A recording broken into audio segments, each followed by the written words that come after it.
السلام علیکم ورحمۃ اللہ وبرکاتہ۔ فہم القرآن کورس کلاس 51 میں آپ سب کو خوش آمدید، اہلاً و سہلاً، مرحبا۔ قرآن مجید سیکھنے والوں کو اللہ تعالیٰ 4 نعمتوں سے نوازتے ہیں، جیسا کہ صحیح مسلم میں آتا ہے کہ حضرت ابو ہریرہ رضی اللہ عنہ کہتے ہیں کہ رسول اللہ صلی اللہ علیہ وسلم نے فرمایا، جب کچھ لوگ اللہ کے گھر میں جمع ہو کر قرآن کریم کی تلاوت کرتے ہیں اور آپس میں ایک دوسرے سے پڑھتے پڑھاتے ہیں تو پہلا ان کے اوپر نعمت کیا نازل ہوتی ہے؟ ان پر سکینت نازل ہوتی ہے۔ دوسری نعمت، اللہ کی رحمت ان کو ڈھانپ لیتی ہے۔ تیسری نعمت، فرشتے انہیں احتراماً گھیر لیتے ہیں۔ چوتھی نعمت، اور اللہ تعالیٰ ان کا ذکر ان کے پاس کرتے ہیں جو اس کے پاس یعنی فرشتے ہیں۔ تو یاد رکھیے، جس شخص کو اس کے عمل نے پیچھے رکھا، اس کا نسب اس کو آگے نہیں کر سکے گا۔ تو انسان کو اس کا نسب کام نہیں آئے گا۔ کیا کام آئے گا؟ اس نے کیا علم کیا، اس نے کیا عمل کیا۔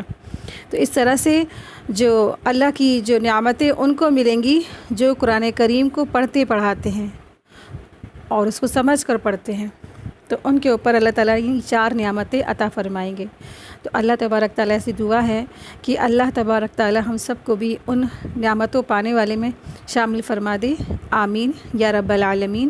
نحمدہ و نصلی علی رسولہ الکریم، اما بعد فاعوذ باللہ من الشیطان الرجیم، بسم اللہ الرحمن الرحیم۔ رب اشرح لی صدری ویسر لی امری واحلل عقدۃ من لسانی یفقہوا قولی۔ ربی زدنی علما، ربی یسر ولا تعسر وتمم بالخیر وبک نستعین، آمین یا رب العالمین۔ سورہ آل عمران آیت 71 to 80۔ بسم اللہ الرحمن الرحیم۔ یا اہل الکتاب لما تلبسون الحق بالباطل وتکتمون الحق وانتم تعلمون۔ اے اہل کتاب، باوجود جاننے کے حق و باطل کو کیوں خلط ملط کرتے ہو اور کیوں حق کو چھپا رہے ہو؟ یہاں اس جگہ پہ جو خطاب ہے ان سے ہے، کن سے؟ اہل کتاب سے، جن کے پاس اللہ تبارک تعالیٰ نے کتاب دی تھی، جن قوم کے اندر اللہ تعالیٰ نے کتابوں کو نازل فرمایا تھا۔ تو یہود اور نصارہ کی کتابوں میں رسول اللہ صلی اللہ علیہ وسلم کی صفات موجود تھی، اور فیوچر میں جو نبی آئیں گے، جو پیغمبر آنے والے ہیں، ان کی یہ صفات ہے۔ تو اس طرح سے ان کے کتابوں میں رسول اللہ صلی اللہ علیہ وسلم کی صفات موجود تھی، لیکن ان باتوں کو جاننے کے بعد، حق کو جاننے کے بعد، وہی لوگ کیا کرتے تھے؟ رسول اللہ صلی اللہ علیہ وسلم کے حق ہونے میں، سچ ہونے میں، رسول ہونے میں، اس کو ایکسیپٹ کرنے میں وہ چھپاتے تھے۔ تو اس آیت میں دلیل ہے کہ حق کو چھپانا اللہ کے نزدیک بہت بری بات ہے۔ یعنی کہ اگر کچھ سچائی ہے، کچھ سچ ہے، اگر وہ اس کو چھپائے گا تو پھر کیا ہے؟ تو یہ بہت ہی غلط بات ہے۔ تو اللہ سبحانہ تعالیٰ فرما رہے ہیں کہ اے اہل کتاب، تم کیوں چھپاتے ہو حق کو، اور تم کیوں ملاتے ہو باطل کو حق کے ساتھ میں؟ اور تم تو سب کچھ جانتے ہو، تم تو سب کچھ جاننے والے ہو نا، تمہیں تو سب کچھ معلوم ہے۔ تو اس طرح سے اہل کتاب کیا تھے؟ کون کتاب والے تھے؟ جن کے اندر کتابیں نازل ہوئیں تو وہ نصارہ تھے، یعنی کہ کرسچن تھے، اور جو یہود تھے یہ اہل کتاب کہلائے۔ اور ان کی کتابوں میں آپ دیکھیے، جن کے پاس بھی اللہ تبارک تعالیٰ نے کتابیں نازل فرمائیں، اور آج آپ دیکھیے اس وقت بھی جو بھی ان کے پاس، جو بھی آج جو ریلیجیس ہے، جن کے پاس جو کتابیں ہیں، اگر وہ کوئی ماہرین ہے تو اگر وہ ان کو مطالعہ کرے تو واقعی میں رسول اللہ صلی اللہ علیہ وسلم کے آنے کی پیشن گوئی موجود ہے ان سب کتابوں میں۔ یہاں تک کہ ہندوؤں کی جو کتاب ہے اس میں بھی رسول اکرم صلی اللہ علیہ وسلم کی آنے کی پیشن گوئی موجود ہے، اور اس میں ان کا نام احمد کے نام سے آیا ہوا ہے۔ تو ہر کتاب جو واقعی میں اگر ہے اللہ کی طرف سے تو اس میں رسول اللہ صلی اللہ علیہ وسلم کی آنے کی پیشن گوئی ہے، اور تورات میں پیشن گوئی تھی، اور انجیل میں پیشن گوئی تھی، زبور میں پیشن گوئی تھی۔ تو جو بھی اللہ تعالیٰ کی طرف سے کتابیں نازل ہوئی ان سب میں بھی کیا ہے؟ رسول اکرم صلی اللہ علیہ وسلم کی آنے کی پیشن گوئی تھی۔ لیکن واقعی میں جو حق ایکسیپٹ کرنے والے ہوتے نا، سچ کو ایکسیپٹ کر لیا، مان لیا، سر تسلیم خم کر لیتا، تو پھر وہ جب اپنے علم کا وہ جانکار ہوتا ہے اور پھر جب اس کے آگے قرآن کریم کی آیتیں آتی ہیں اور واقعی میں پھر وہ کیا کرتے ہیں، سر تسلیم خم کر دیتے ہیں۔ آیت 72 وَقَالَتْ طَائِفٌ مِّنْ أَهْلِ الْكِتَابِ آمِنُوا بِالَّذِي أُنزِلَ عَلَى الَّذِينَ آمَنُوا وَجْهَ النَّهَارِ وَاكْفُرُوا آخِرَهُ لَعَلَّهُمْ يَرْجِعُونَ۔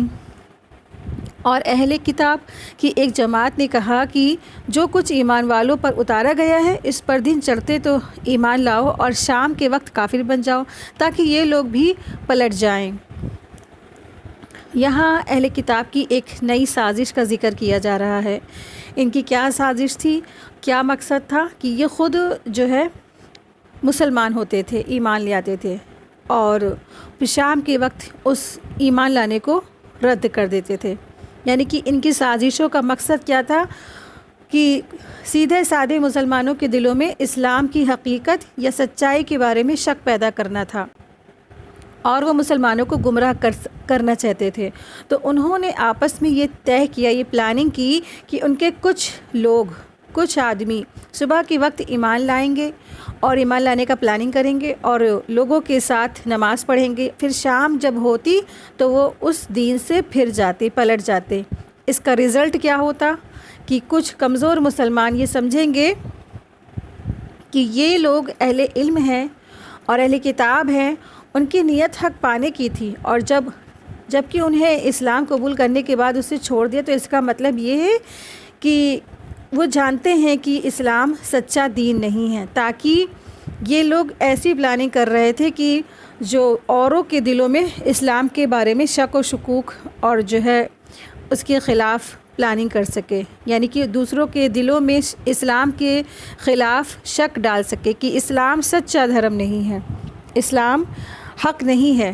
تو اس طرح سے سویرے یہ ایمان لے آتے تھے، پھر شام کو کیا کرتے تھے، اس ایمان سے پھر جاتے تھے۔ حالانکہ جب سویرے ایمان لاتے بھی تھے تو وہ حقیقی ایمان نہیں لاتے تھے، صرف دکھاوٹی طور پر، بناوٹی طور پر، ایک سازش کے تحت، ایک پلاننگ کے تحت وہ ایمان لاتے تھے۔ ان کا مقصد، ان کی پلاننگ تو کیا تھی، کچھ اور تھی، کچھ اور پلاننگ تھی، تاکہ اوروں کو، یعنی کہ اور جو ایمان لانے والے دوسرے مسلمان ہیں نا، تو وہ ایمان نہ لائیں، اس سے پھر جائیں، اس سے پلٹ جائیں کہ واقعی میں کہ اسلام سچا دھرم نہیں ہے۔ اس طرح سے تو اس طرح سے اہل کتاب یہ پلاننگ کرتے تھے، تو انہوں نے اوروں کو ایمان لانے سے روکا۔ تو اللہ تبارک تعالیٰ فرما رہے ہیں، اور اہل کتاب کی ایک جماعت نے کہا کہ جو کچھ ایمان والوں پر اتارا گیا ہے اس پر دن چڑھتے ایمان لے آؤ۔ تو اس سے کیا پتہ چلتا ہے کہ کتاب والوں کی ہی ایک گروپ نے یہ سازش کی تھی کہ صبح کو تم ایمان لے آؤ، لیکن شام ہوتے ہوتے کیا کرنا، تم کافر بن جانا، تاکہ اور لوگ بھی جو فیوچر میں ابھی ہو سکتا ہے اسلام لے آئے، مسلمان ہو جائیں، اور تو واقعی میں جو حق ہے وہ تو ظاہر ہو جاتا ہے نا، حق واضح ہو جاتا ہے، اور رسول اکرم صلی اللہ علیہ وسلم جو ان کے اندر موجود تھے، تو جو بھی آپ صلی اللہ علیہ وسلم سے پاتا، ملاقات کرتا تو ایمان لاتا چلا جاتا۔ تو ان کی سازش یہ کی، انہوں نے کی صبح ایمان لائے، شام کو کفر کر لیں، تاکہ لوگ زیادہ سے زیادہ مسلمان نہ ہو جائے۔ تو یہود کی سب سے بڑی سازش اور پلاننگ تھی کہ مسلمانوں کے دل میں شک ڈالتے کہ اسلام سچا نہیں ہے، اسلام کیا ہے، باطل ہے، جھوٹا ہے۔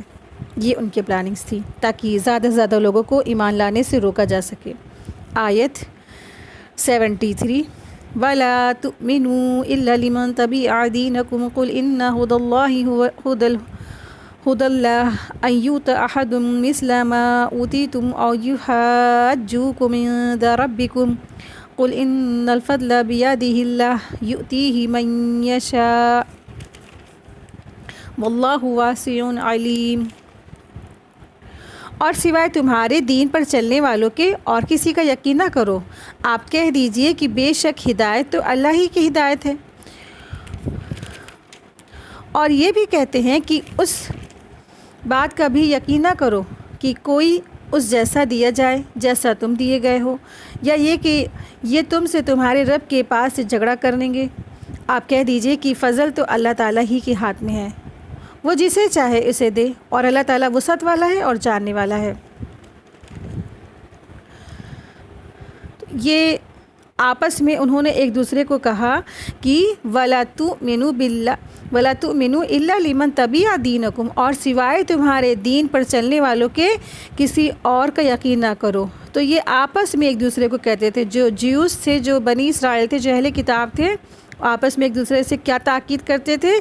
کہتے تھے تو تم نا ظاہری طور پر ایمان لے آؤ، ظاہری طور پر اسلام لے آؤ، لیکن تم اندر سے کیا کرنا؟ تم یہودی رہنا، تم یہودی جویس ہی بنے رہنا، اسی پر تمہیں استقامت ہو، تم اس پر یقین رکھنا، پیچھے مت ہٹنا، اور ظاہری طور پر تم اسلام لے آنا۔ تو اللہ سبحانہ تعالیٰ فرما رہے ہیں، کہہ دیجئے کہ بے شک ہدایت تو اللہ ہی کے پاس میں ہے، وہی کیا ہے؟ حقیقی ہدایت ہے، اور تم جیسا اگر دیے گئے ہو یا کوئی اور تمہارے رب کے پاس جھگڑا کرے گا کہ آپ کہہ دیجئے کہ فضل تو اللہ ہی تعالیٰ کا ہے۔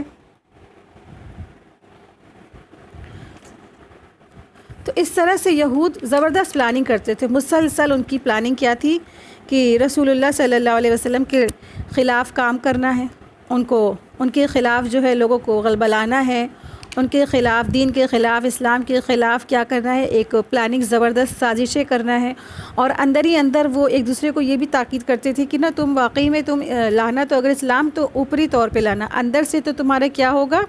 تم صرف اور صرف یہ ظاہر کرنا کہ تم جو ہے مسلمان ہو گئے ہو، لیکن اندر سے کیا رہو گے؟ تم یہودی ہو۔ اور واقعی میں جو ہدایت ہے نا وہ اللہ سبحانہ تعالیٰ کے ہاتھ میں ہے۔ تو اللہ تبارک تعالیٰ ہی فضل دینے والا ہے، جس کو اللہ تعالیٰ ہدایت دیتے وہ کیا ہے؟ زبردست اس کے لیے ایک بہت بڑی نعمت مل گئی ہے۔ قُلْ إِنَّ الْفَضْلَ بِيَدِ اللَّهِ، کہہ دیجئے کہ فضل تو سارا کا سارا اللہ ہی کے ہاتھ میں ہے۔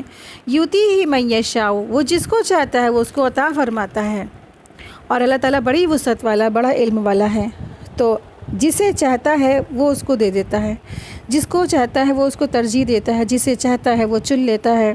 پھر وہی فضیلت کی بات ہے کہ اللہ سبحانہ و تعالیٰ کا فضل تو بہت وسیع ہے، لیکن اس فضل میں جس کو جتنا چاہتا ہے حصہ دیتا ہے۔ تو ہمیں کیا کرنا چاہیے؟ ناراض ہو جائیں کہ اللہ تعالیٰ آپ نے تو فلاں لڑکی کا تو جو نصیب بہت اچھا بنا دیا، اس کے تو نصیب میں ہر چیز لکھی ہوئی ہے، کہ بعض لڑکیوں کا نصیب تو بہت اچھا ہوتا ہے، ان کو ہر چیز ملتی ہے، ان کے یہاں تو کوئی چیز کی کمی نہیں ہوتی ہے، قسمت، دولت، خوبصورتی، عقل، نصیب، یہ سب کچھ اللہ تعالیٰ آپ نے دیا ہے نا۔ ایسی بعض لڑکیاں شکوہ شکایت بھی کرتی ہیں آپس میں، تو ایسا نہیں کرنا چاہیے۔ تو اللہ تعالیٰ سے اس طرح سے بات نہیں کرنی چاہیے کہ اللہ تعالیٰ آپ نے فلاں کو تو سب کچھ دے دیا اور مجھے کیا دیا؟ کچھ بھی نہیں دیا ہے۔ تو انسان کو کرنا کیا چاہیے؟ تو اللہ نے جو بھی دیا ہے تو اس پر شکر ادا کرنا چاہیے۔ اللہ تعالیٰ نے بعض کو بعض پہ فضیلت دی ہے، تو اس فضیلت کی تمنا نہیں کرنا چاہیے، اور نہ یہ دیکھے کہ دوسرے کے پاس کتنا زیادہ ہے اور تم دیکھو تمہارے پاس کیا یا ہمارے پاس کیا، کچھ نہیں۔ تو اللہ کے پاس کیا ہے، تو اللہ سے اس کا فضل مانگنا کوئی اس میں گناہ نہیں ہے۔ اگر سامنے والے کی اگر ہم نے کوئی نعمت دیکھی ہے تو ہم اسے حسد نہیں کریں، اور یہاں اللہ سے گلے شکوے شکایت نہ کرنے لگ جائے، بلکہ اللہ نے جو سامنے والے کو جو دیا ہے نا اس پر ہمیں کیا کرنا ہے؟ اللہ سے اللہ کا فضل مانگنا ہے، اور جو سامنے والے کی نعمت ہے اللہ سے دعا کرے کہ اللہ تعالیٰ اس کی نعمتوں میں اور اضافہ عطا فرمائے۔ تو اللہم انی اسألک من فضلک العظیم، کہ اے اللہ میں تیرے عظیم فضل مانگتی ہوں۔ اور خاص طور پر یہ دعا اس وقت پڑھیں جب آپ کو کسی کی کوئی خوبی سے، بھلائی سے، کسی نعمت سے حسد یا رشک ہونے لگے، یعنی جب آپ کے دل میں کوئی بھی بات آئے کہ اس کے پاس کیوں ہے اور میرے پاس کیوں نہیں ہے، تو آپ کو فوراً اللہ تعالیٰ سے مانگنا چاہیے، اور اللہ تعالیٰ آپ بھی مجھے وہ دے دے جو اس شخص کے پاس ہے نا۔ جیسے زکریا علیہ السلام نے دعا کی تھی نا مریم علیہ السلام کے پاس بے موسم پھل آتے دیکھ کر کے، تو انہوں نے بھی دعا کی کہ اللہ جب تو بے موسم پھل مریم علیہ السلام کو دے سکتا ہے، تو بے موسم جب پھل دے سکتا ہے تو جس کی عمر نہیں ہے، جو بڑھاپے میں انسان پہنچ گیا ہے، تو اس کو تو اولاد بھی دے سکتا ہے۔ تو الحمدللہ ماشاء اللہ، اور اللہ سبحانہ تعالیٰ نے زکریا علیہ السلام کی دعا بھی قبول فرمائی، تو ان کو اللہ تعالیٰ نے دعا قبول فرمائی کہ چونکہ زکریا علیہ السلام کو یقین تھا کہ میرا رب سنے گا، تو جب بھی اللہ سے دعا کرے ساتھ میں یقین بھی ہونا چاہیے، کسی بھی طریقے کا کوئی بھی شک نہیں ہونا چاہیے، غفلت نہیں ہونی چاہیے، تو اللہ سے اللہ کا فضل ضرور مانگے۔ آیت 74، یختص برحمتہ من یشاء واللہ ذو الفضل العظیم، وہ اپنی رحمت کے ساتھ جسے چاہتا ہے خاص کر لیتا ہے، اور اللہ تعالیٰ بڑے فضل والا ہے۔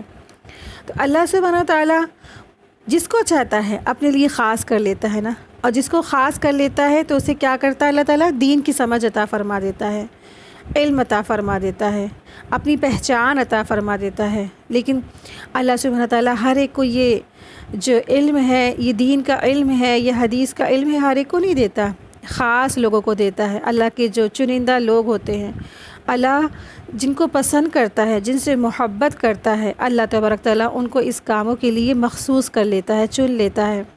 ہر ایک کے بس میں، ہر ایک کی قسمت میں یہ کام نہیں، یہ علم نہیں، یہ دین نہیں ہے۔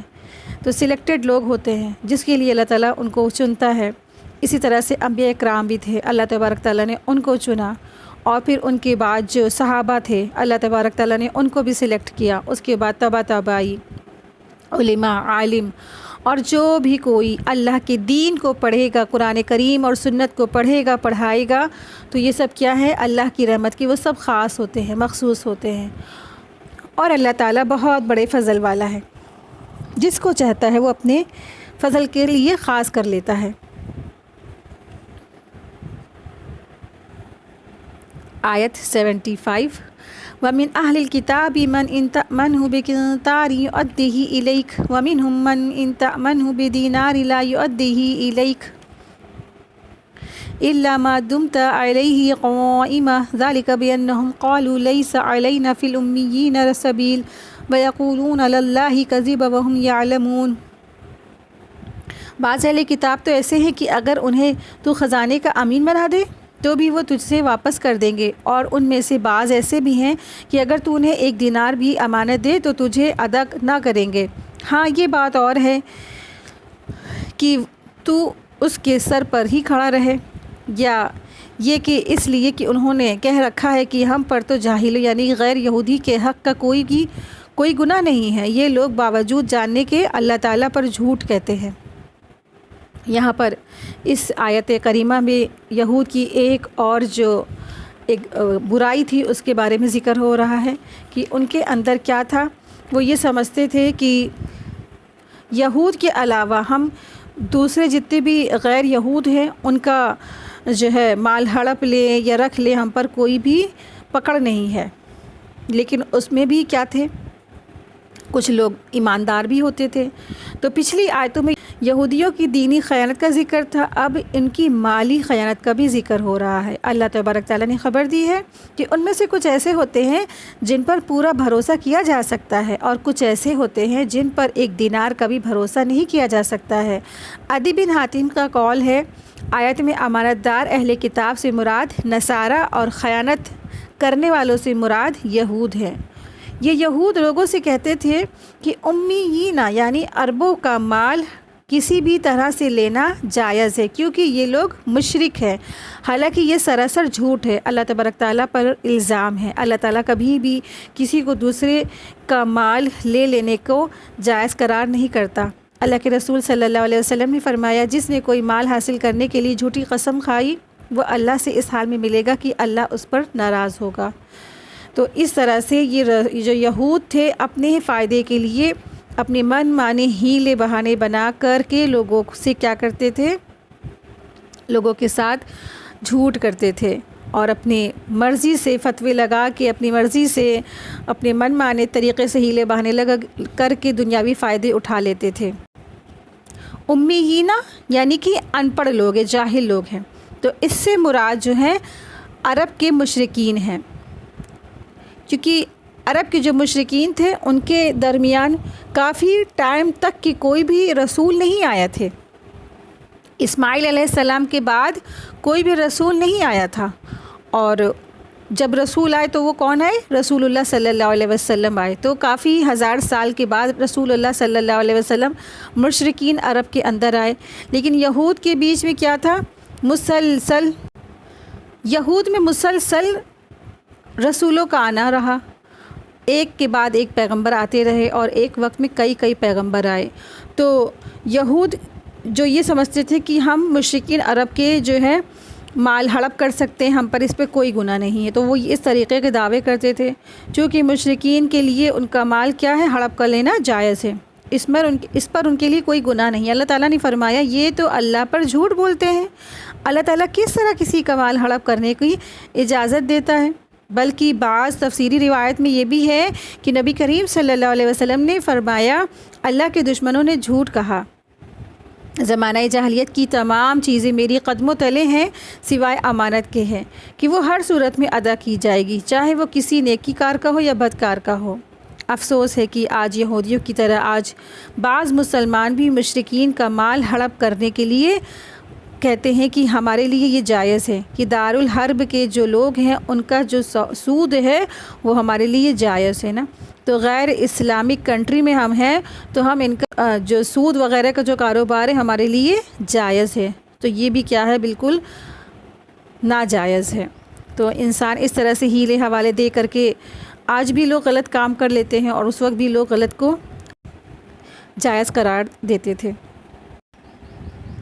آیت 76، بلا من اوفی بعہدہ واتقی فإن اللہ یحب المتقین، کیوں نہیں، البتہ جو شخص اپنا قرار پورا کرے اور پرہیزگاری کرے تو اللہ تعالیٰ بھی ایسے پرہیزگاروں سے محبت کرتا ہے۔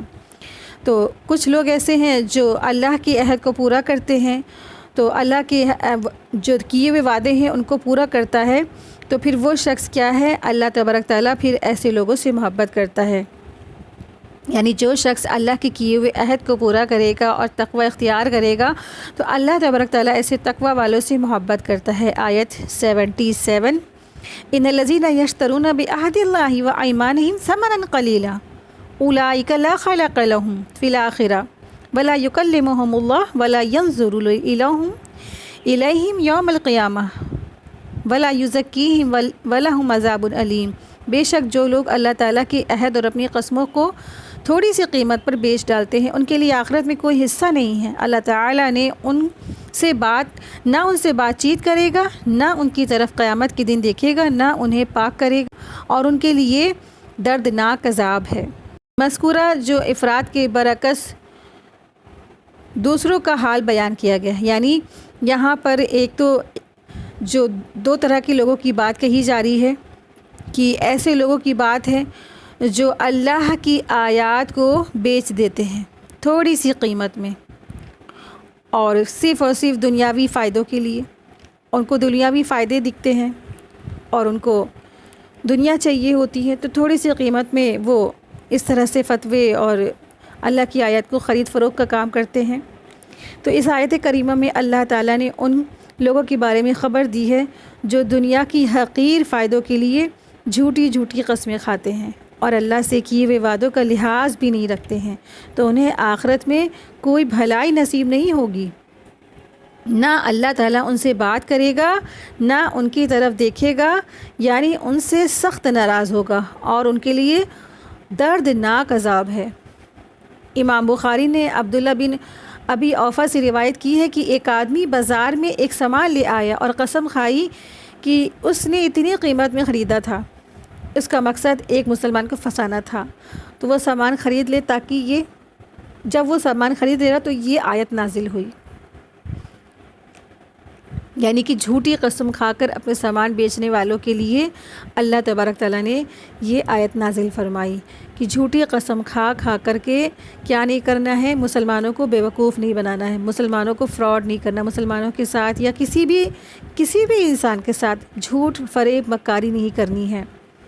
اشج بن قیس کندی کا قول ہے کہ یہی آیت مجھ سے ریلیٹڈ ہے اور میرے بارے میں نازل ہوئی تھی، اور میرے ایک یہودی کی جو زمین ہے اس کے بارے میں تھی۔ یہودی نے انکار کر دیا تھی کہ میں نے اسے رسول اللہ صلی اللہ علیہ وسلم کے سامنے پیش کر دیا۔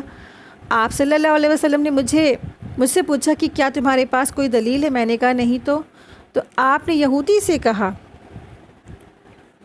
کہ تم قسم کھاؤ، تو میں نے کہا اے اللہ کے رسول تب تو یہ قسم کھا لے گا اور میرا مال ہڑپ جائے گا، تو پھر یہ آیت نازل ہوئی کہ جھوٹی قسم جو بھی کھائے گا تو اس کے لیے کیا ہے، اللہ تبارک تعالیٰ نے نہ تو قیامت کے دن ان سے بات کرے گا، نہ ان کا تزکیہ کرے گا، نہ ان کی طرف دیکھے گا، اور ان کے لیے دردناک عذاب ہے، چاہے وہ مسلمان ہیں یا مسلمان نہیں ہیں، جو بھی ایسا کام کرتے ہیں تو پھر ان کے لیے دردناک عذاب ہے۔ رسول اکرم صلی اللہ علیہ وسلم نے فرمایا 3 شخص ایسے ہیں جن سے اللہ تعالی نہ تو کلام کرے گا، نہ قیامت کے روز ان کی طرف دیکھے گا، اور نہ ان کو پاک کرے گا، اور ان کے لیے دکھ دینے والا عذاب ہوگا۔ صحابہ نے عرض کیا کہ اے اللہ کے رسول وہ کون شخص ہے؟ تو آپ صلی اللہ علیہ وسلم نے فرمایا کہ پہلا وہ شخص ہے جو اپنے کپڑوں کو ٹخنے سے نیچے لٹکانے والا، یعنی کہ جو اپنے جو کپڑا ہے اپنا لباس ہے ٹخنے کے نیچے لٹکانے والا۔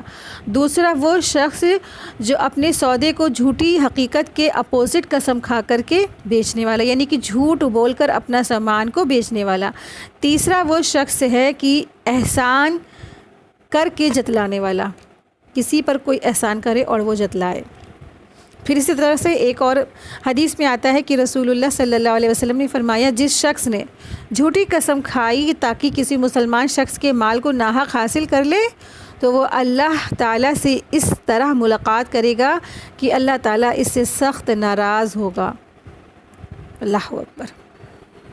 تو اللہ سبحانہ تعالیٰ سے دعا ہے اللہ تعالیٰ اپنے احکام پر ہم سب کو عمل کرنے کی توفیق عطا فرمائے، اور اللہ اپنے غضب اور غصے سے ہم سب کی حفاظت فرمائے۔ تو جھوٹی قسم کھا کر کے کبھی بھی کوئی بھی سامان نہ خرید فروخت کرے، نہ کسی کو دھوکہ دے، اور قسموں کو اس طرح سے قسم کھا کر کے جو ہے لوگوں کو نقصان نہ پہنچائے۔ تو ایسے لوگوں کے لیے یہاں پہ بتا دیا ہے، زبردست وعید ہے۔ آیت 78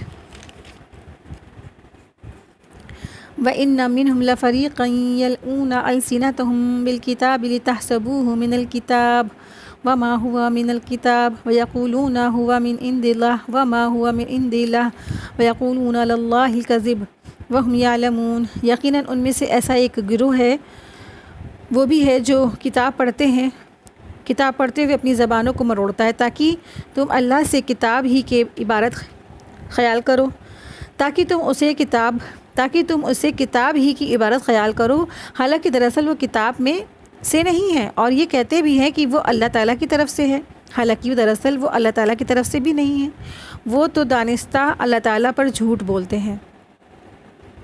تو یہاں پر بھی ان یہودیوں کے ہی بارے میں تذکرہ ہے کہ جو یہودی تھے جنہوں نے کتاب الہی میں نہ صرف تحریف کی، تبدیلی کی، بلکہ اور بھی جرائم کیے تھے، اور بھی جرم کیے تھے۔ کیا کیے تھے؟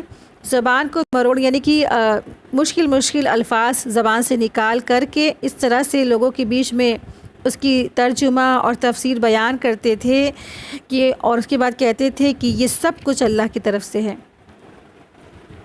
تو زبان سے ایسی باتیں نکالتے تھے اور کہتے تھے کہ کس کی طرف سے یہ نازل ہوا ہے؟ اللہ کی طرف سے۔ اور کیسی باتیں نکالتے تھے؟ خود ساختہ باتیں ہوتی تھیں، حالانکہ وہ اللہ کی طرف سے کوئی احکامات نہیں نازل ہوتا تھا، اور وہ ایسی باتیں کہتے تھے کہ یہ اللہ کی طرف سے ہے۔ وہب بن منبہ فرماتے ہیں کہ تورات و انجیل کو اللہ تعالیٰ نے جس طرح نازل فرمایا تھا ان میں سے کسی ایک حرف کو بھی بدلا نہیں جا سکا، لیکن یہ لوگوں نے اپنی تحریف اور تعویل کے ذریعے سے لوگوں کو گمراہ کرتے تھے، اور اپنی طرف سے کتابیں لکھ کر کہتے تھے من عند اللہ وما ہوا من عند اللہ، وہ اللہ تعالیٰ کی طرف سے نازل ہوا ہے، حالانکہ وہ اللہ تعالیٰ کی طرف سے نہیں ہوتا ہے۔ جہاں تک اللہ تعالیٰ کی کتابوں کا تعلق ہے وہ تو محفوظ ہیں، انہیں نہیں بدلا جا سکتا۔ تو آج بھی حقیقی جو کتابیں ہیں نا وہ کیا ہیں؟ غائب کر دی گئی ہیں، نہیں ہیں ہمارے بیچ میں، اور جو انہوں نے اس کی ترجمہ لکھا ہے، ترجمانی کیا ہے نا، ٹرانسلیشن کیا ہے، اور انہوں نے تفسیریں لکھی ہیں، اور اس کا ترجمانہ لکھا ہے، ترجمے، تو اس میں انہوں نے تحریف کر دی ہے۔ تحریف کس طرح سے کی؟ اپنی من کی باتیں لکھ دی، اپنی من کی باتیں لکھ کر اور اپنی مرضی کی باتیں لکھ کر کہا کہ من عند اللہ، یہ اللہ کی طرف سے نازل کردہ چیزیں ہیں، یہ اللہ کی طرف سے نازل کی ہوئی کتاب ہے۔ تو اس طرح سے انہوں نے یہ کتاب کو جو ہے اس طرح سے بتایا کہ یہ اللہ کی طرف سے نازل ہوا ہے۔ تو اللہ سبحانہ تعالیٰ فرما رہے ہیں کہ کچھ ایسا گروہ ہے جو کتاب کو پڑھنے والے ہیں اور اپنی زبانوں کو مروڑتے ہیں تاکہ تم اسے کتاب کی عمارت خیال کرو، لیکن وہ کیا ہے؟ وہ اللہ کی طرف سے وہ نازل کرتا کتاب نہیں ہے، وہ تو اللہ تعالیٰ کی طرف سے ہے ہی نہیں، اور اس طرح سے وہ اس کتاب کو کہتے ہیں کہ یہ اللہ کی طرف سے ہے۔ تو یہ دراصل کیا ہے؟ یہ سراسر اللہ کی طرف سے جو یہ کہہ رہے ہیں یہ جھوٹ ہے، جو کہہ رہے ہیں کہ اللہ کی طرف سے یہ کتاب، یہ بات دراصل سراسر جھوٹ ہے۔ تو یہ آیت بھی یہود سے متعلق ہے۔ ابن عباس رضی اللہ عنہما کہتے ہیں کہ اس سے مراد یہود ہیں جو توریت میں اپنی طرف سے بڑھایا کرتے تھے۔ مجاہد کا قول ہے کہ وہ لوگ توریت میں تحریف کرتے تھے، لوگوں سے جھوٹ کہا کرتے تھے کہ توریت میں ایسا لکھا ہے، حالانکہ وہ جانتے تھے کہ یہ جھوٹ ہے، تو اللہ تعالیٰ پر الزام ہے۔ امام بخاری نے ابن عباس رضی اللہ عنہما سے روایت نقل کی ہے کہ یہود توریت میں تحریف کرتے تھے، مطلب بدل کر بیان کرتے تھے۔ کوئی شخص اللہ کی کسی کتاب کا کوئی لفظ نہیں بدل سکتا ہے، بلکہ وہ لوگ مطلب میں تبدیلی کر دیتے تھے، یعنی کہ ترجمے میں تبدیلی کر دیتے تھے، معنی مفہوم میں بدلاؤ کر دیتے تھے، اس طرح سے وہ اللہ کی کتاب میں تحریف کر دیتے تھے۔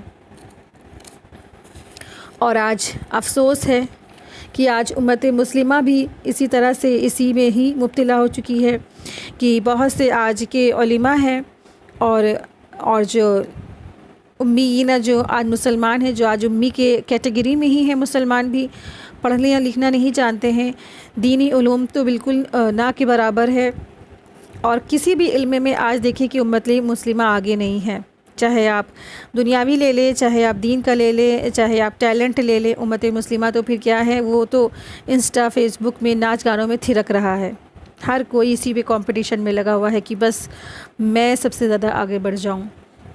تو امت مسلمہ سو گئی ہے، اور آپ دیکھیں غیر مسلم کتنے زور شور سے کام کر رہے ہیں، مشن لے کے آگے بڑھ رہے ہیں، اور اس طرح سے آج جو امت مسلمہ کے جو کچھ لوگ بھی ہیں وہ جو غلط فائدہ بھی اٹھاتے ہیں اس کا، اللہ کی آیات کو لے کر اس کے معنی مفہوم غلط بیان کرتے ہیں اور کہتے ہیں کہ یہ اللہ کی طرف سے ہے، اور جبکہ وہ اللہ کی طرف سے نہیں نازل ہوتا، اور وہ ان کی من کی باتیں ہوتی ہیں۔ تو جب انسان اس طرح سے گمراہیوں میں کب پڑ جاتا ہے؟ جب وہ دین سے دور ہوتا ہے، جب وہ دین کی سمجھ نہیں ہوتی، تو پھر اس طرح کے گمراہیوں لوگوں کے جو ہے وہ لیڈر کے وہ فالوور بن جاتے ہیں۔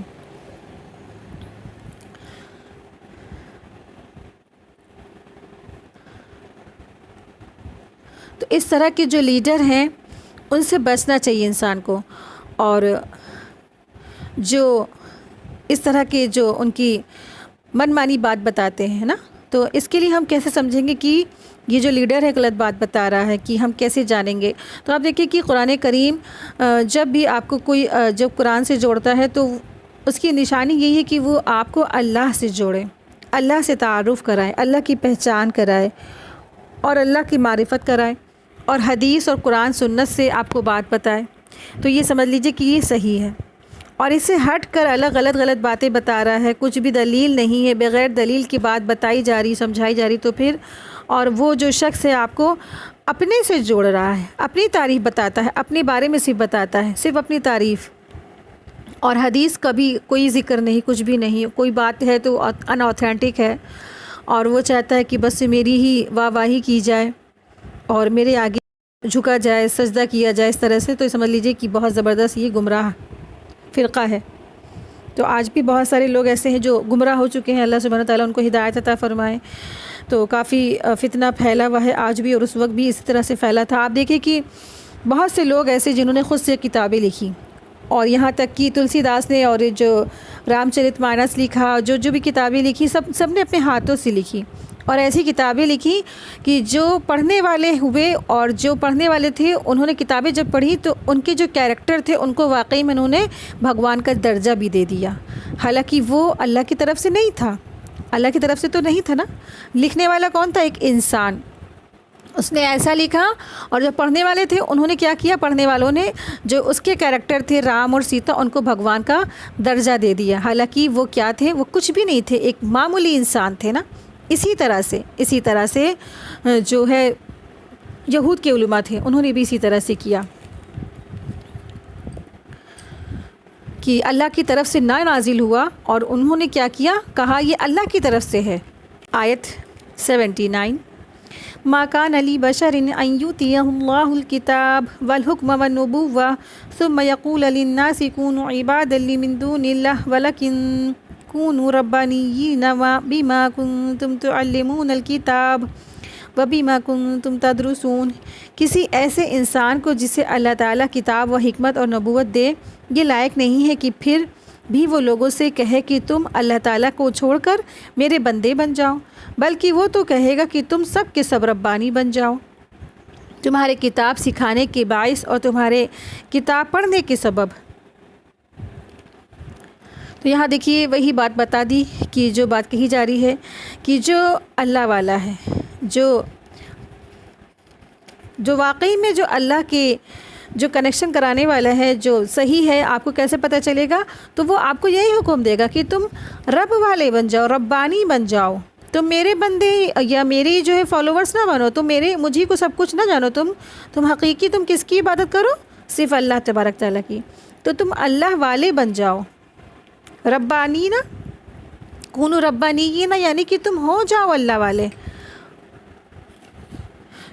حضرت عیسیٰ علیہ السلام پر جو الزام لگایا گیا نا، اس کے بارے میں یہاں بتایا جا رہا ہے کہ اس آیت کریمہ میں نصارہ کی اور نذران کے نصرانیوں کی خاص طور سے تردید کی ہے، جو حضرت عیسیٰ علیہ السلام کے بارے میں الزام لگایا کرتے تھے اور کہتے تھے کہ انہوں نے، یعنی عیسیٰ علیہ السلام نے اپنے ماننے والوں کو اپنی عبادت کا حکم دیا تھا۔ اس طرح سے جو یہود تھے وہ انبیاء پر غلط الزام لگاتے تھے ہمیشہ۔ عیسیٰ علیہ السلام کی دنیا سے جانے کے بعد انہوں نے عیسیٰ علیہ السلام کو بہت بدنام کیا اور کہا کہ عیسیٰ علیہ السلام نے کہا ہے کہ میری تم عبادت کرو۔ تو اللہ تعالیٰ نے فرمایا کہ جس انسان کو اللہ تعالیٰ نے وحی دی، آسمانی کتاب دی، نبوت جیسی نعمتوں سے نوازا اور علم شریعت کا فہم عطا کیا، اس کے لیے عقلی طور پر منع ہے کہ وہ لوگوں کو اپنی عبادت یا انبیاء پر یا فرشتوں کی عبادت کی طرف بلائے۔ اس لیے یہاں یہ خلا کفر ہے۔ وہ تو اللہ کی طرف سے دین خالص لے کر آئے تھے، اور وہ لوگوں کو کفر کی راہ کیسے دکھا سکتے تھے؟ ایسا تو پاسبل ہی نہیں ہے۔ عیسیٰ علیہ السلام تو صرف اور صرف اللہ کا پیغام لائے تھے اور لوگوں کو اللہ کی بات پہنچانے آئے تھے، اور وہ تو لوگوں کو اللہ سے جوڑنے آئے تھے، لوگوں کو اللہ سے پہچان کرانے آئے تھے۔ لیکن جو بنی اسرائیل تھے، انہوں نے عیسیٰ علیہ السلام کو جتنے بھی انہوں نے کیا کیا، اکثر انبیاء پر غلط الزام، جھوٹے الزام لگائے۔ اسی طرح سے عیسیٰ علیہ السلام پر بھی انہوں نے الزام لگایا۔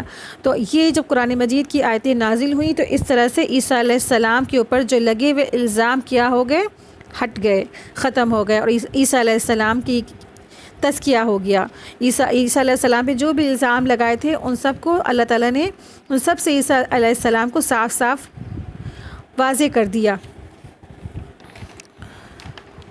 اور ان کو بری و ذمہ کر دیا ان کے الزامات سے، کہ عیسیٰ علیہ السلام دراصل کیا تھے؟ ایک ہیومن بینگ تھے، اہل بشر تھے۔ اس آیت کریمہ میں بشر کا جو لفظ اشارہ کرتا ہے کہ حضرت عیسیٰ علیہ السلام کیا تھے؟ ایک انسان تھے جنہیں اللہ تعالیٰ نے نوازا تھا۔ وہ معبود کیسے ہو سکتے ہیں؟ وہ معبود نہیں ہو سکتے ہیں نا۔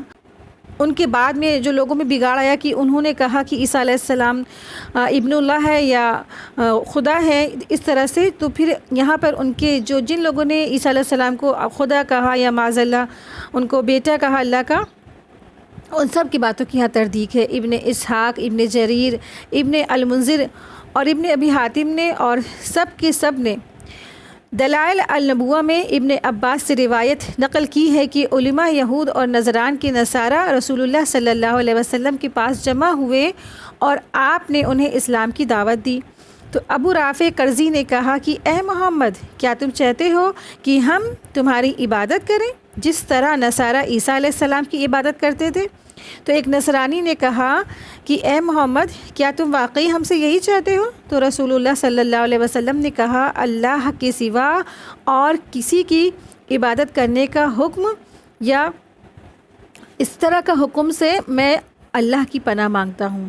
تو اللہ نے مجھے اس لیے نہیں بھیجا اور نہ ہی اس کا حکم دیا ہے، اللہ نے تو یہ آیت نازل فرمائی ہے کہ کونوا ربانین، یعنی کہ تم ربانی ہو جاؤ۔ تو ربانی کیا ہوتے ہیں؟ ربانی علم آیت کریمہ میں اس بات کی دلائل کرتی ہے کہ علم اور تعلیم حاصل کرنے کا جو مقصد ہے، انسان کس لیے علم حاصل کرے؟ تاکہ وہ ربانی بن جائے۔ اگر علم حاصل کرنے کی جو نیت ہے وہ اللہ کو پہچاننا نہیں ہے تو پھر اس کا مطلب اس کا کیا ہو گیا؟ علم ضائع ہو گیا، اس نے پھر نقصان اٹھا لیا۔ اسی لیے نبی کریم صلی اللہ علیہ وسلم نے فرمایا ہم اللہ سے پناہ مانگتے ہیں ایسے علم سے جو نفع نہ پہنچائے اور ایسے دل سے جو اللہ کے لیے نہ جھکے۔ تو اس آیت سے یہ بھی پتہ چلتا ہے کہ قرآن پڑھنے اور پڑھانے کا جو مقصد ہے وہ کیا ہے کہ ربانی بننا ہے، اللہ والے بننا ہے، اللہ کا قرب حاصل کرنا ہے۔ خاص یہی ایک مقصد ہے۔ انسان جب قرآن پڑھتا ہے اور اس کو سمجھتا ہے، اس پہ غور فکر کرتا ہے، تو اس کا یہی نیت ہونی چاہیے کہ مجھے اللہ کا قرب حاصل ہو جائے، مجھے اللہ کی رضا حاصل ہو جائے، اور مجھے اللہ اپنے لیے خالص کر لے۔ کبھی بھی کسی کا بھی یہ مقصد نہ ہونا چاہیے علم حاصل کرتے وقت کہ کوئی بھی دنیاوی کوئی بھی اس کے اندر جو فائدے مفاد ہے، ورنہ پھر کیا ہوگا؟ اس کا علم، اس کا جو محنت ہے وہ سب ضائع ہو جائے گا۔ اور اس طرح سے جو انہوں نے کہا کہ اللہ تعالیٰ کو چھوڑ کر میرے بندے بن جاؤ، بلکہ وہ تو کہیں گے کہ تم سب کے سب ربانی بن جاؤ، یعنی کہ جو لوگوں سے کہتا ہے کہ کونوا ربانیین بما کنتم تعلمون، کہ سب کے سب ربانی بن جاؤ تمہارے کتاب سکھانے کے باعث اور تمہارے کتاب پڑھنے کی وجہ سے۔ تو یعنی کہ یہ جو عیسائی تھے، عیسائیوں کے زمن میں کہا جا رہا ہے کہ انہوں نے حضرت عیسیٰ علیہ السلام کو معبود بنایا ہوا ہے، حالانکہ وہ تو کیا تھے؟ ایک انسان تھے جنہیں کتاب اور حکمت سے سرفراز کیا گیا تھا۔ اور ایسا کوئی شخص یہ دعویٰ نہیں کرتا یا نہیں کر سکتا کہ اللہ کو چھوڑ کر میرے ہی بندگی کرو، میری عبادت کرو، بلکہ وہ تو یہی کہے گا کہ تم کیا کرو؟ رب والے بن جاؤ، رب کے بندے بن جاؤ، تم رب کی عبادت کرو۔ تو یہ ایک پہچان ہے کہ کیسے آپ پہچانیں گے آپ کا جو لیڈر ہے وہ حق پر ہے، کہ وہ سچ پر ہے۔ تو عیسیٰ علیہ السلام نے بھی یہی کہا تھا کہ کونوا ربانیین، کہ تم رب والے بن جاؤ۔ اور ہر وہ شخص جس کو آپ جانتے ہیں اور جس کو آپ فالو کرتے ہیں، وہ یہ بھی یہی کہے گا کہ آپ کیا بن جائیں؟ اللہ والے بن جائیں، صرف اور صرف اللہ کی عبادت کریں، صرف اور صرف اللہ کی عبادت کریں، اللہ کے علاوہ کسی اور کی عبادت اور بندگی نہ کریں۔ آیت 80 وَلَا يَأْمُرُكُمْ أَن تَتَّخِذُوا الْمَلَائِكَةَ وَالنَّبِيِّينَ أَرْبَابًا أَيَأْمُرُكُمْ بِالْكُفْرِ بَعْدَ إِذْ أَنْتُمْ مُسْلِمُونَ۔ اور یہ نہیں ہو سکتا کہ وہ تمہیں فرشتے اور نبیوں پر رب بنا لینے کا حکم کرے، کیا وہ تمہارے مسلمان ہونے کے بعد بھی تمہیں کفر کا حکم دے گا؟ یعنی نبیوں اور فرشتوں یا کسی اور کو رب والی صفات کا حامل بنا دینا، یہ کیا ہے؟ کفر ہے۔ یعنی کہ جیسے اللہ کے اندر صفات ہے نا، کہ جو اللہ تبارک تعالیٰ کے 99 نام ہیں، ان کی جو صفات کے برابر کسی اور کو ٹھہرا دینا، یا کسی فرشتے کو یا کسی انبیاء کو یا کسی بشر یعنی کسی انسان کو، تو پھر یہ دراصل کیا؟ اس نے کفر کیا۔ تو یہ کفر کی کیٹیگری اور شرک کی کیٹیگری ہے۔ تو اس آیت کی شان نزول میں یہ کہا گیا ہے کہ یہودیوں اور عیسائیوں نے جمع ہو کر نبی کریم صلی اللہ علیہ وسلم سے کہا کہ کیا آپ چاہتے ہیں کہ ہم آپ ہی کی طرح آپ کی اس طرح عبادت کریں یا پرستش کریں جس طرح عیسائی حضرت عیسیٰ علیہ السلام کی کرتے ہیں؟ تو آپ صلی اللہ علیہ وسلم نے فرمایا میں اللہ کی پناہ مانگتا ہوں اس بات سے کہ ہم اللہ کو چھوڑ کر کسی اور کی عبادت کریں یا کسی اور کو اس چیز کا حکم دیں۔ اللہ نے مجھے نہ اس لیے بھیجا ہے اور نہ اس کا حکم دیا ہے، اس پر یہ آیت نازل ہوئی ہے۔ تو اللہ سبحانہ تعالیٰ فرما رہے ہیں اور یہ نہیں ہو سکتا کہ وہ تمہیں فرشتوں اور نبیوں کو رب بنا لینے کا حکم کرے، کیا وہ تمہارے مسلمان ہونے کے بعد تمہیں کفر کا حکم دے گا؟ یعنی کہ جو الزام لگائے تھے انہوں نے عیسیٰ علیہ السلام پر اور پھر رسول اکرم صلی اللہ علیہ وسلم پر، تو پھر اللہ سبحانہ تعالیٰ یہاں پر واضح فرما رہے ہیں کہ نہ تو عیسیٰ علیہ السلام ہی ایسا کہہ سکتے ہیں، نہ کوئی بھی پیغمبر اس طریقے سے کہہ سکتا ہے، نہ رسول اللہ صلی اللہ علیہ وسلم کہہ سکتے ہیں، بلکہ وہ کیا ہے؟ وہ تو یہی کہیں گے کہ تم ہو جاؤ ربانیین، کہ تم ہو جاؤ اللہ والے، نہ تو تم کسی فرشتے کی عبادت کرو، نہ تو تم کسی پیغمبر کی عبادت کرو، نہ تو تم کسی بشر کی عبادت کرو، نہ تم کسی ایسے شخص کو ہی بہت حد سے زیادہ تعریف کرو، تو تم کس کی عبادت، تم کس کی تعریف، تم کس کی بندگی، تم کس کی حمد و ثنا کرو گے؟ صرف اور صرف اللہ کی۔ اور اگر تم نے ایسا کیا تو پھر کیا ہے؟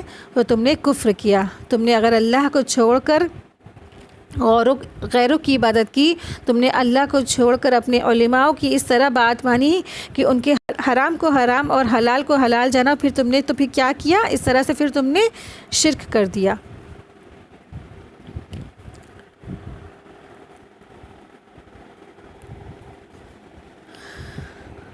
انبیاء علیہ السلام لوگوں کو صرف اللہ کی طرف بلاتے ہیں، اس لیے وہ اپنی شان میں مبالغہ کرنے سے بھی لوگوں کو روکتے ہیں تاکہ لوگ انہیں اللہ کے جو صفات والا نہ سمجھ لے۔